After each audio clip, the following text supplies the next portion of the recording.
गरीब बहू का जादुई घास का एसी। एक छोटे से गांव में सरिता अपनी बहू और अपने गरीब परिवार के साथ रह रही थी। बेटा, आज हमें ये रात को सारा काम खत्म करना होगा, कल ये सारा ऑर्डर का सामान जाएगा।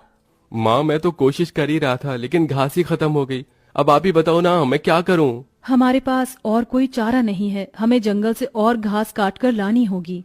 इस समय जंगल में जाने का फायदा नहीं है, कभी भी कुछ भी हो सकता है। जंगली जानवर रात के समय ही बाहर निकलते हैं। अजय बिल्कुल सही कह रहा है बहू। अरे माँ जी, हम दो लोग अगर जाएंगे तो कोई जानवर पास नहीं आएगा, और फिर इतनी जल्दी कोई जानवर हमला नहीं करता। हमें ये ऑर्डर कल देना है, आप ये भी तो सोचिए। लेकिन बहू। माँ जी, आप चिंता मत कीजिए, कुछ नहीं होगा। बस आप बच्चों के पास ही रहना और उनका ख्याल रखना। अगर ये ऑर्डर नहीं गया तो बच्चों के लिए हम गर्मी से बचने के लिए कूलर भी नहीं खरीद पाएंगे। सरिता की बहू भाविका और उसका बेटा, वो तीनों घास से पंखे कूलर बनाने का काम किया करते थे, इसलिए उन्हें घास की जरूरत पड़ती थी। वह आधी रात के समय जंगल में जाते हैं। भाविका, जरा से भी हलचल हुई तो मुझे बता देना, कभी भी कुछ भी हो सकता है। ठीक है जी, मैं आपको बता दूंगी। अजय और भाविका दोनों ही जंगल में घास काट रहे होते हैं, तब उन्हें झाड़ियों से आवाज आने लगती है। क्या तुमने भी वहाँ से कोई आवाज सुनी है? हाँ जी, मैंने भी सुनी है। मैंने तुम्हें कहा था ना, इस समय आना ठीक नहीं है। चलो देखते हैं उधर क्या है। भाविका और अजय झाड़ियों के पास जैसे ही जाते हैं, उन झाड़ियों के पीछे से एक आदमखोर भेड़िया निकलता है। भाविका, भागो यहाँ से, यहाँ पर तो बहुत खतरनाक भेड़िया है। अजय और भाविका दोनों अपनी जान बचाकर भागने लगते हैं। अजय, अब हम लोग क्या करें? कहीं भेड़िए ने हमें खा लिया तो? रुकना मत, बस भागती जाओ। भागते भागते वो दोनों जंगल से किसी तरह बाहर निकल आते हैं और भेड़िया उनका पीछा छोड़ देता है। जान बची तो लाखों पाए, लौट के बुद्धू घर को आए। रास्ते में चलते हुए आधी रात के समय उन्हें गांव के एक कूड़े के ढेर के पास एसी पड़ा हुआ नजर आता है। अरे देखो जी, यहाँ पर एसी पड़ा है। अरे पता नहीं किसका होगा, चलो यहाँ से चलते हैं। मुझे लगता है किसी ने ऐसे ही डाल दिया होगा। मैं तो कहती हूँ इसे लेकर चलते हैं। भाविका अजय को एसी ले जाने के लिए मना लेती है, जिसके बाद वो दोनों उस एसी को घर ले आते हैं। तुम दोनों तो घास लेने गए थे, ये क्या लेकर आ गए हो? ये हमें रास्ते में पड़ा मिला। जब हम कूलर पंखे बना लेते हैं तो एसी भी बना सकते हैं। इस खराब एसी को छोड़ो और ये बताओ, क्या तुम घास लेकर आई हो? सरिता के ये बोलने के बाद जंगल की दुर्घटना के बारे में दोनों बताते हैं, जिसे सुनकर सरिता हैरान रह जाती है। अच्छा, इसका मतलब बहुत बड़ी मुसीबत से बचकर आए हो तुम दोनों, और साथ में ये कचरा उठाकर ले आए। वह तीनों बहुत ज्यादा परेशान हो जाते हैं। कल का ऑर्डर पूरा करने के बाद उन्हें कुछ पैसे मिल जाते, लेकिन घास न होने की वजह से उनका ऑर्डर पूरा नहीं हो पाता और वह ऑर्डर कैंसिल हो जाता है।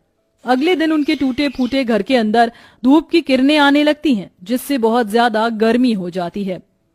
हे भगवान, कितनी गर्मी लग रही है, घर में पंखा भी नहीं चल रहा है। मुझे भी बहुत गर्मी लग रही है। पिताजी पिताजी, हमें बहुत गर्मी लग रही है, हमारे घर में एक पंखा भी ठीक से नहीं चलता। बेटा, थोड़ा सा सब्र रखो, कुछ दिनों में मेरे पैसे मुझे मिल जाएंगे तो मैं घर के अंदर एक अच्छा सा पंखा लगवा दूंगा। हमारा वो ऑर्डर तो कैंसिल हो गया, लेकिन सुबह में घास ले आई थी मैं। चलिए गांव वालों के कूलर और पंखे में घास लगा देते हैं, उससे कुछ तो पैसे आएंगे। हाँ, तुमने सही कहा। भाविका और अजय दोनों मिलकर पुराने कूलरों के अंदर घास लगा रहे होते हैं और यहाँ घर में राजू दिशा गर्मी से परेशान हो रहे होते हैं। काश कि हमारे घर में भी कोई एसी होता। तभी दिशा की नजर उसके पिता के लाए हुए एसी के ऊपर पड़ती है। अरे राजू, जरा इसे देखो, लगता है पिताजी हमारे लिए एसी लेकर आए, पर उन्होंने ये एसी अभी तक क्यों नहीं लगाया? क्योंकि ये एसी खराब है, बस इसीलिए। कल रात तुम्हारे माता पिता को यह कूड़े करकट में मिला था। ये सुनने के बाद राजू इस बात से तो खुश होता है कि उसके पिताजी पुराना ही सही, कम से कम एक एसी तो घर पर लेकर आए। कुछ देर बाद वह अपने दोस्तों के पास खेलने चला जाता है। ढोलू ढोलू, कहाँ हो तुम? चलो खेलते हैं। आज मैं नहीं आ सकता, बहुत गर्मी है, और इतनी गर्मी में मेरा मन नहीं कर रहा है आने का, क्योंकि मेरे घर के अंदर एसी लगा हुआ है। मैं उसकी ठंडी हवा में ही बैठना चाहता हूँ। क्या कहा? तुम्हारे घर के अंदर भी एसी है? हाँ, और हमारा एसी बहुत अच्छा चलता है, बहुत ठंडा कर देता है घर को। राजू यह सुनकर बहुत खुश होता है। वह वापस अपने घर पर आता है और अपने पिता से कहता है, पिताजी मेरे लिए एसी ठीक कर दीजिए, बहुत गर्मी होती है घर के अंदर, मेरे सभी दोस्तों के पास एसी है। राजू बेटा, मैं एसी ठीक करने वाला नहीं हूँ। कहीं मुझसे एसी खराब हो गया तो ज्यादा पैसे चले जाएंगे उसे ठीक करवाने में। अरे पिताजी, आप तो एक्सपर्ट हो, आपको तो सब कुछ आता है, आप एसी को भी ठीक कर दोगे, मुझे पता है। राजू के कहने पर अजय एसी को ठीक करने की कोशिश करता है। अजय को लगता है कि उसके ठीक करने पर एसी ठीक हो गया होगा, लेकिन एसी ऑन होते ही उसके अंदर से धुआं निकलने लगता है। ये क्या हो गया? लगता है ये एसी खराब है, फेंक दो इस एसी को। राजू गुस्से में ऐसा कहकर चला जाता है, जिसके बाद उसे इस तरह देखने से उसके दोनों माता पिता परेशान हो जाते हैं। हमें हमारे बेटे के लिए एक एसी तो बनाना चाहिए। भाविका और अजय दोनों अब सारे काम छोड़कर उस एसी को ठीक करने में ही लग जाते हैं। वह उसकी ठंडी हवा खाने के लिए उसके चारों तरफ हरी घास लगा देते हैं, जिससे कि उस एसी की हवा और भी ज्यादा ठंडी हो जाए। चलो, अब एसी तैयार है, इसे चलाकर देखते हैं। भाविका जैसे ही घास का एसी चलाती है, अचानक से उस एसी के आंख, नाक, मुंह बन जाते हैं।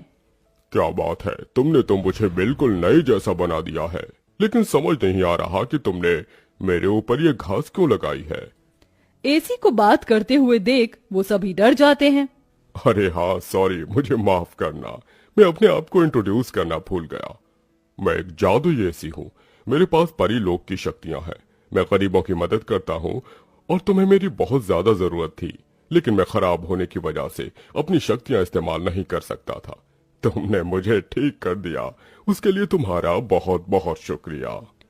माँ, पिताजी देखो, ये एसी तो बात भी करता है। हाँ, तुमने बिल्कुल सही कहा, ये तो कोई जादुई एसी है। तुमने बिल्कुल सही कहा, मैं हूँ एक जादुई एसी, बल्कि अब मैं हूँ एक घास का जादुई एसी और मुझे तुमने बनाया है। ये घास का जादुई एसी चलता भी है या फिर बस बातें ही करता है? तभी जादुई एसी के अंदर से ठंडी ठंडी हवाओं के साथ घास के बने हुए एसी निकलने लगते हैं। अरे वाह, इसकी ठंडी हवाओं के साथ इसके अंदर से तो घास के बने एसी भी निकल रहे हैं। यही तो मेरा जादुई कमाल है, मेरी ठंडी हवाओं के साथ तुम्हें घास का एसी भी मिलेंगे। ये तो सोने पर सुहागा हो गया। ऐसा जादुई एसी मैंने कभी नहीं देखा। अब उनके पास इतने सारे घास के एसी हो गए थे जिन्हें वह देखकर सोच में पड़ जाते हैं। आजकल बाजार में एसी बहुत महंगा मिलता है, हम घास के बने हुए सस्ते एसी बेचकर पैसे कमा सकते हैं। सही कहा माँ आपने, पर क्या लोग घास के बने एसी खरीदना चाहेंगे? सरिता यह सुनकर थोड़ी देर चुप हो जाती है। हमें पहले एसी बेचकर देखना चाहिए। इस तरह भाविका और अजय दोनों मिलकर बाजार में घास के बने एसी बेचने के लिए चले जाते हैं, जहां घास के बने एसी देखकर सभी लोग हैरान रह जाते हैं। एसी तो बहुत देखे, लेकिन ऐसा एसी नहीं देखा, ये तो बहुत अलग है। घास से बने एसी मैं भी खरीदना चाहूंगी। कितने का है एक? ज्यादा नहीं, मात्र 1000 रुपए का है। आजकल एसी 30-40 हजार तक मिलते हैं और तुम इतने सस्ते में बिल्कुल कौड़ियों के भाव बेच रहे हो। चलो मुझे एक दे दो। कोमोलिका के खरीदने के बाद वहां और भी लोग उन दोनों से एसी खरीदते हैं। इसी के चलते उनकी अच्छी खासी बिक्री हो जाती है और सारे एसी बिक जाते हैं। आज का ये आखिरी एसी बचा है, इसे मैं अपने घर में लगाऊंगा। अजय घास का एक एसी अपने घर में भी लगा देता है और घास के जादुई एसी का इस्तेमाल वो बस तभी करता है जब उसे एसी बेचने के लिए पैसे चाहिए होते हैं। जादुई घास के एसी, अपनी ठंडी ठंडी हवाएं दो, जिससे मुझे तुम्हारे जादुई घास के एसी मिले। अजय के इतना बोलते ही जादुई घास के एसी के अंदर से ठंडी ठंडी हवाओं के साथ घास के बने एसी निकल आते हैं। इस तरह धीरे धीरे अजय अपना घास के बने एसी का बहुत बड़ा बिजनेस खोल लेता है और धीरे धीरे उसकी सारी परेशानियां खत्म हो जाती हैं। अब वह गरीब परिवार खुशी खुशी रहने लगता है।